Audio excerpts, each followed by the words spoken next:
Fala aí, galera, beleza? Então, continuando aí a parte de função afim, tá? Que a gente estava falando, a parte teórica, no caso. O que acontece? A gente pode ter aí essas duas situações quando a gente fala de razão e de proporção.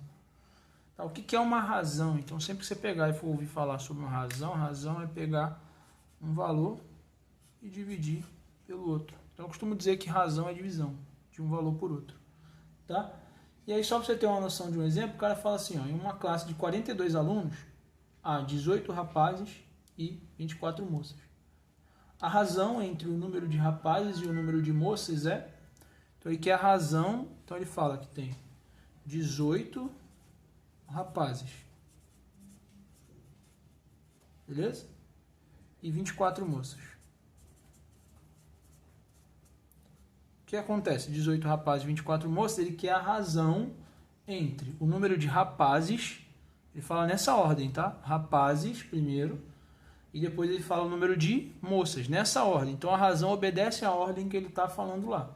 Então vai ser o quê? 18 sobre 24 igual. Isso daqui dá para simplificar. E dá para simplificar por quanto?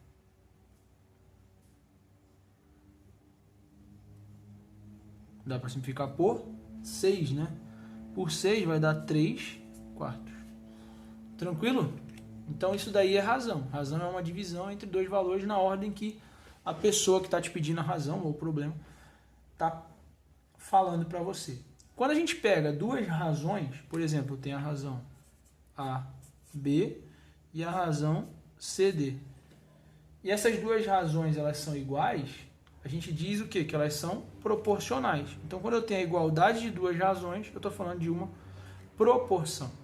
Beleza? Que é aquela história de semelhança, lá de triângulo e tal, que a gente vem já aprendendo isso aí no fundo.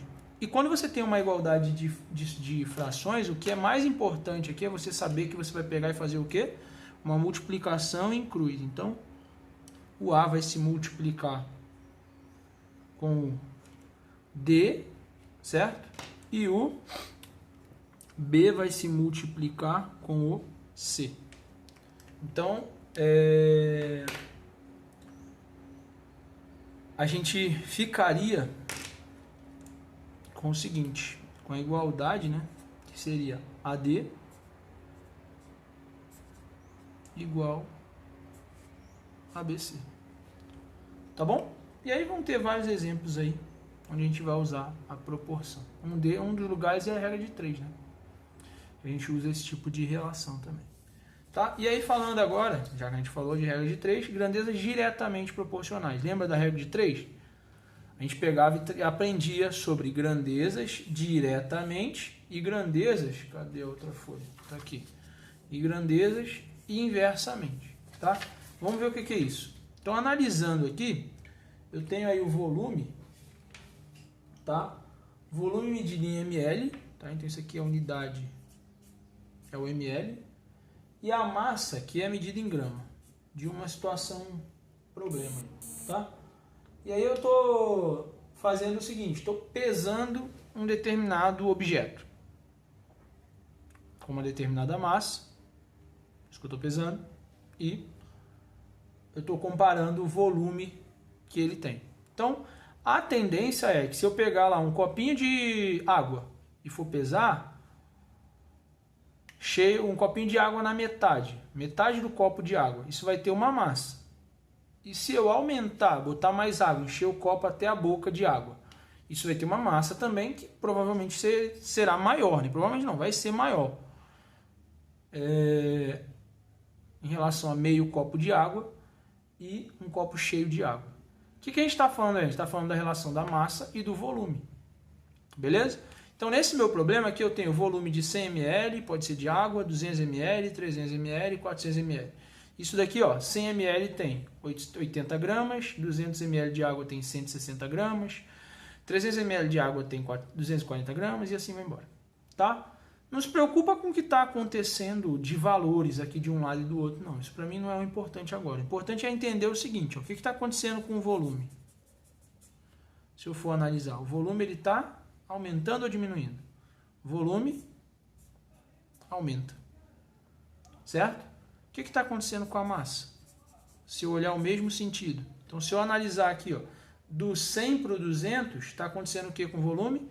Está aumentando. Se eu analisar o mesmo valor, o equivalente ao 100 na massa é o 80. O equivalente ao 200 na massa é o 160. Se eu analisar do 80 para o 160, o que está acontecendo? O valor também está aumentando. Beleza? Qual é a proporção disso? Eu não estou preocupado. Estou preocupado em dizer se eles são diretamente ou não proporcionais. Então, quando eu tenho duas grandezas que aumentam, esse lado de cá aumentou, lado de cá aumentou, a gente diz que elas são o quê? Diretamente proporcionais. Repara uma coisa. Se eu faço a análise diferente, ó, então eu fiz uma análise aqui, saindo do 100 e indo para o 200. E depois eu peguei aqui o equivalente do 100 e fui para o equivalente no 200. E observei que ambos estavam subindo. Agora eu vou fazer uma análise diferente, tá? Vou pegar os dois de baixo aqui, só para a gente não se embolar muito. Se eu pegar e sair do 400 e for para o 300, o que está acontecendo com o volume? Ele está diminuindo. Tranquilo? Se eu pegar do 320, que é o equivalente ao 400, e sair para o 240, que é o equivalente ao 300, o que está acontecendo também? O valor continua diminuindo. Repara que as setas ficam na mesma posição quando eu tenho um objeto que é direto, são grandezas, né? Grandezas que são diretamente proporcionais. Tá bom? Então, esse é o detalhe. As setas vão ficar na mesma posição, ou as duas para baixo ou as duas para cima, analisando as grandezas. Então aqui, ó, olha inversamente como é que é diferente. Eu tenho a grandeza vazão, tá? Eu tenho a grandeza tempo. O que é vazão, hein?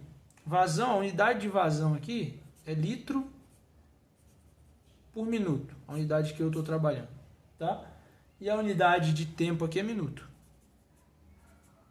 Beleza? Então, a vazão é a razão entre o volume e o tempo. Certo? Então, ela é a razão entre o volume e o tempo. Então, ela tem a ver com essas duas grandezas. Se eu fizer a análise aqui, ó, o que vai acontecer? Olhei para o 2 e olhei para o 4. Do 2 para o 4, na vazão, está acontecendo o quê? Ela aumenta. Aí eu pego o correspondente, ó.